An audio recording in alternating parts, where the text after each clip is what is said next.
At this point, I probably don't need to prompt you to remember that the Elgato Prompter is like one of my favorite tools ever, and the Stream Deck pedal is something that I like to pedal as also being a really cool thing. I think this is super underrated.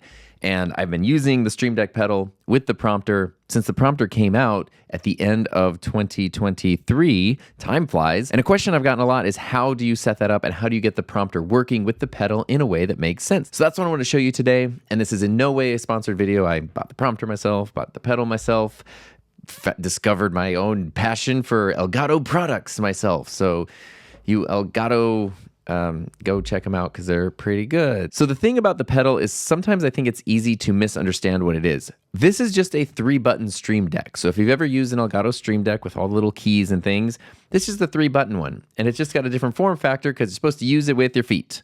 But I can't leave that under my desk because that would defeat the purpose of me being able to show it to you today. So right now I have a script pulled up on the prompter, and if I press the right button on the pedal, you'll see that the script advances. If I push the left button, the script advances, or goes backwards. And if I press the middle button, the script will start playing by itself, in this case very slowly. And if I press it again, it will stop. So here's what I did to set that up. Here's the Stream Deck app on my computer.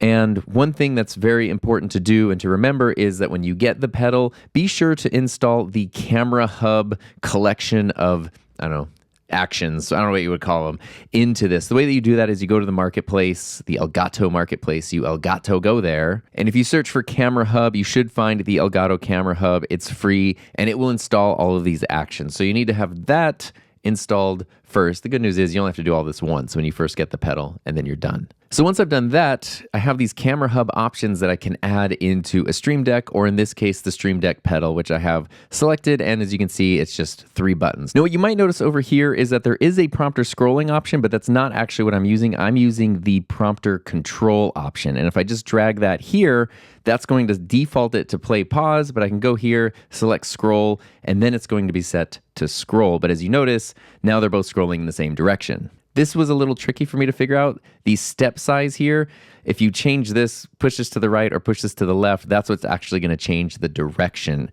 that you want things to scroll in. And it will sort of be like the increments that it does that. Do you want it to move by a lot or just move by a little? So I need to make sure that this one is to the left, so it's scrolling down, and this one to the right makes everything scroll up. So that lets me go forward and backwards in my script. Now, I did talk about prompter scrolling a bit ago, and this is something that could be useful to you. So what you can do here is you can put prompter scrolling on one side, prompter scrolling on the other side, and these can be set to adjust the scroll speed. So you can either set the speed where now you have it how you want it, or you can adjust it. I have found this to be very strange. It doesn't seem like it works naturally to me.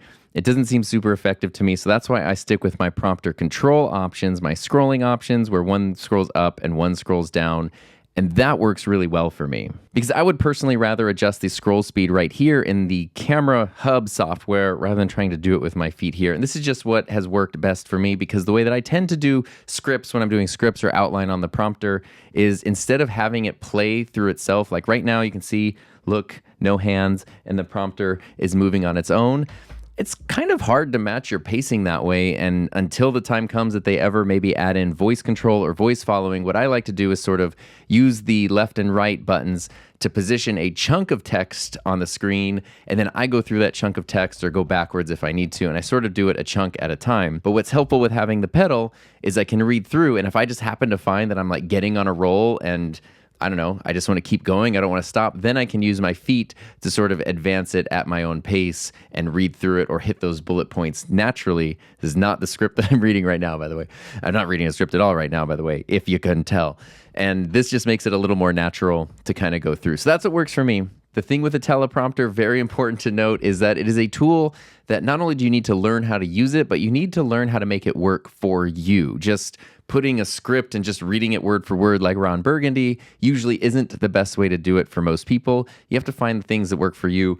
I have found that using the Stream Deck pedal is extremely helpful for me, and the times that I've tried to use the software, either with just keyboard, Stream Deck, or a mouse, the whole prompter thing becomes a lot clunkier. So it's almost like this should come included with the prompter, because I really do feel like it is that essential to help you get the most out of your Elgato prompter. And speaking of getting the most out of things, thank you to everyone who helps support my channel through Patreon and YouTube channel memberships. And if you want to know more about the Elgato prompter, why not check out my 100-day long-term review right here, or my video that shows you how to mount and attach any camera to the Elgato prompter.